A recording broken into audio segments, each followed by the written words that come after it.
This is a Pixel 9 and this is a 9 Pro XL, and this is a Pixel 7 non-Pro that I've been running for 2 years. I wanna see if it's worth trading this puppy in and getting a couple $100s off the price of one of these new ones. And to evaluate whether it's worth it, I'm going to do all the demos that they showed on the keynote to see if these features are actually cool, because it is actually pretty exciting to think that I could have Scarlett Johansson, her level AI, in the palm of my hand. Some of the computing happening on device. And wow, these are some good looking phones. This is the winter green, this is the porcelain. There's a bunch of other cool colors, notably the pink. And as for what's in the box, on the lid side, you get a SIM removal tool, papers, and under the phones, which I really want to look at, but I'm restraining myself, a simple C2C charging cable. You're not gonna get a charger in the box. We're all used to that now, but it should be noted that this Pixel generation uses a 45-watt charger, which is not a lot of watts. Lots of other phones are using 65 or even like 100 in some of these crazy cases. However, 45 is high for this series of phones, which have historically used 30 watts. We'll get more into the fast charging and battery life specs later on in the video. The first thing I noticed about the industrial design on the backside is this kind of pill-shaped visor now. Mine went all the way across. This one's cut and rounded, and it's super sharp this direction. It's just like a 90. It's obviously a huge camera bump, but it's not that offensive because it does go across the whole device. I think that is better because it's flat on the table instead of rocky. That's better than just being half the phone. In terms of the difference between the two, on the exterior, you've got these polished metal rails on the Pro, as well as a soft touch matte back, which is a lot less sweaty feeling than the glass back on the non-Pro. I don't like glass backs. This thing is gonna slip out of your pocket so fast when you sit down in the movie theater. That's why I recommend getting a skin if you're not gonna do a full case. Looking at the visors, another difference between these phones is the number of cameras. They each have the same main shooter and ultra wides. However, the Pro version also has a 5x telephoto, and you can also see a temperature sensor over here. We'll talk more about the telephoto and other cameras later. Flipping them around to the front, wow, these look like iPhones. Here's an iPhone 15 Pro. See how it rocks? Super rounded, kind of the same proportions. It's just really iPhone-y to me. My last one was much more square and Samsung-y. They both are OLED screens, but this one is an LTPO screen. So instead of it just being 60 to 100 hertz variable refresh rate like the non-Pro, it can do down to just a single hertz. It's also brighter than the non-Pro, and our testing actually did confirm the claimed brightness specs. Another upgrade that's common to both of these phones is the fingerprint sensor. It is no longer an optical sensor, it is an ultrasonic sensor, which is gonna be better for many reasons. They're claiming 50% faster, as well as it has an 8mm by 8mm sensor, which is larger now, so it should be more consistent, and it won't blind you at nighttime because it doesn't have to shine a light to read your fingerprint. The fingerprint reader on this thing sucked. To this day, it stinks. I've had this thing for over 2 years, and I still have to go fail, fail, fail. Oh, just enter your pattern all the time. Let's see how reliable this one is. Wow. It just worked. That was fast too. Now that the phone's unlocked, we're gonna try out all of the cool AI features that look exciting but maybe are just gimmicks right after this message from our sponsor, Dbrand. They sent over one of their grip cases for the Pixel 9 Pro XL, and I would be very scared, even though I like running my phone naked, well, if you don't count a skin, if I was gonna spend the big money on this thing, I would probably get a case like this, especially since it flattens it out so the visor is no longer a bump.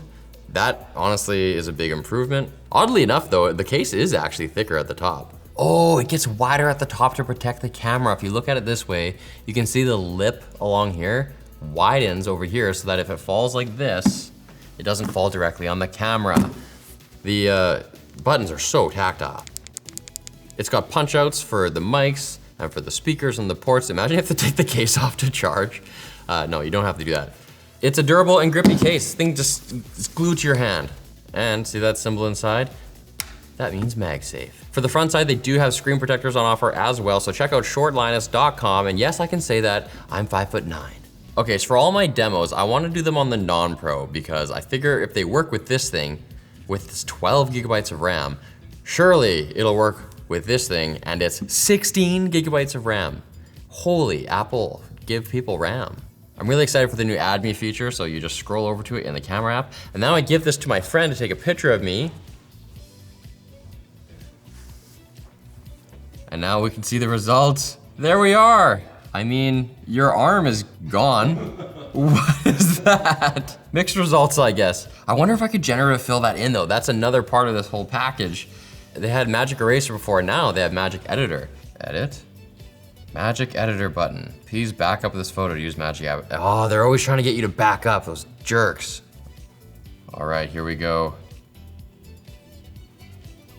Reimagine as, he's got a long sleeve shirt on.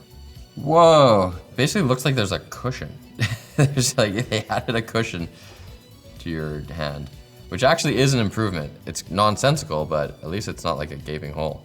Oh, actually I'm just gonna erase even more of you. Whoa, here we go. What? I chose to erase the hole and it filled the hole with something that looks more like an arm. That's actually the best one yet. Oh, look at this zany picture of Linus. Let's just edit this without his permission using AI. So I have this cool reimagine thing where you can just, I don't know, select the background. Oh, it's kind of a whack background to choose. There we go, that's pretty good.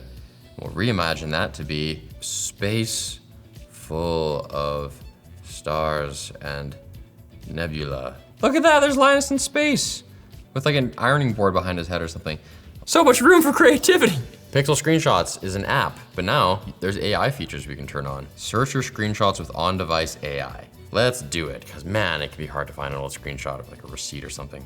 Now I'm gonna search for a screenshot and I'm gonna say, how long does it take your passport to be renewed?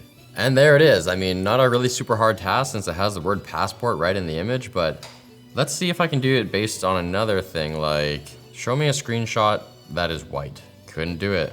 Black text on a white background.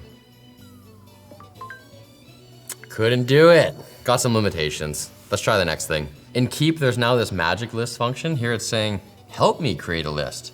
Create a shopping list for a keto-friendly cheesecake, except don't include cream cheese because I already have a bunch in my fridge. Here it is, keto cheesecake shopping list, no cream cheese. I am not keto currently, but I have been in the past and I've made a lot of cheesecakes and I can confirm this looks realistic enough. But what about how much I need of each thing? Kind of a gap. Another AI feature is clear calling. So we're gonna see how the person using the Pixel sounds when they are vacuuming. So why don't you take the phone and the vacuum, Jake Belhans? Yes, sir. And I'll take your iPhone.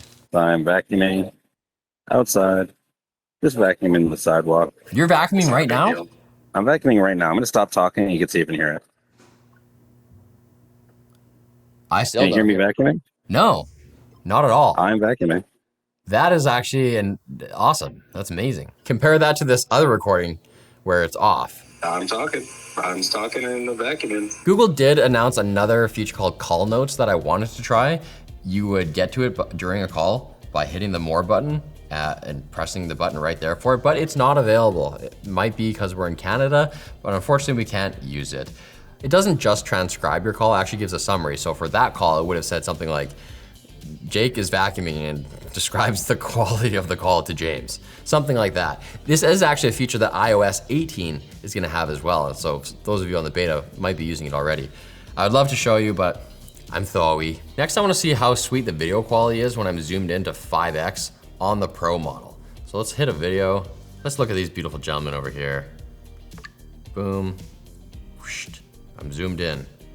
Now I did get a toast that came up and said that frame rate was reduced when I was super zoomed, and you can definitely see a lot of jitter in the viewfinder as I moved around. It's actually super whack, and I'm hoping it doesn't appear in the final video, so let's check. All right, here it is. And the jitter is definitely still in the final video. There's another thing I wanna try called Video Boost, where you send the processing of a video off to Google servers for some time, and it makes a lot of things better, including the clarity of 20x videos. So let's zoom into Jake Bell's face. And processing is finally done, and it's way better. It's not perfect, but it is way better. Also, here's a bunch of photos taken with both phones, and in Pixel tradition, they look great. One of the design changes they had this time around was a large vapor chamber to help cool the phone. And it turns out that doesn't make a difference whether you get a large Pro or just a smaller non-Pro, because both these phones performed almost identically in Genshin Impact, getting 46 average FPS and 45 average FPS. And even the 1% lows were within one frame of each other at 40 and 39. Not a stunning result, would like to get 60. The game was on a high preset and the Tensor G4 is not really a gaming optimized chip. So if you're a huge gamer, this might not be the phone for you. As for battery tests, we did not do a battery longevity test, but what we did do is a how long does it take to charge test. We did lots of those. It basically, 30 minutes will get you 50% battery on either of these phones, despite them having different battery sizes. And it takes about an hour and a half to get 100%. Note though that that is with a 30-watt charger. And as I said before, these are available with 45-watt chargers. So expect those times to be significantly shorter if you do opt to buy a larger charging adapter or wall wart. Now let's talk price and worth. The cheapest one is 800 bucks. To go to the Pro, it's another 200 bucks at 1,000. To go up in size, an additional $100 for $1,100. Now the thing that makes it difficult to assess the value of this phone that is marketed as being an AI phone, is two things. Number one, I can get the Gemini app on my old Pixel. How many of these cool features that I want this phone because of are gonna be trickling down to my phone, or maybe I could even do now? Definitely some of them. And the second thing is that some of these new AI features, you're gonna need to have a premium Gemini AI Google One account, which the Pro models do come with a year of for free. I don't know which features require that subscription, and I don't know how sticky they'll get by the time that free trial expires, such that I'm very disappointed and really feel compelled to keep paying a subscription. I don't wanna pay a subscription. And so that just makes it really hard to assess whether you need to upgrade at all, and if you do you need to have the subscription? I don't know, you guys. Just wait till you break your screen, I guess, as always. But let's say you do upgrade. Should you get the Pro or the regular one? I mean, the decision to get the larger screen, that's just up to you. Do you want a big phone? 100 bucks. But Pro versus non-Pro, that's coming down to more RAM, the 5X telephoto, slightly different industrial design, brighter screen, if you're outdoors a lot. Selfie cam that says more megapixels on the Pro. It's tough, you guys. Why don't you let me know in the comments whether you think that $200 delta is worth it in this case. And while you're at it, why don't you watch our video on the Samsung S24? I mean, you'd be remiss if you didn't at least look at that phone if you're in the market for one of these, right?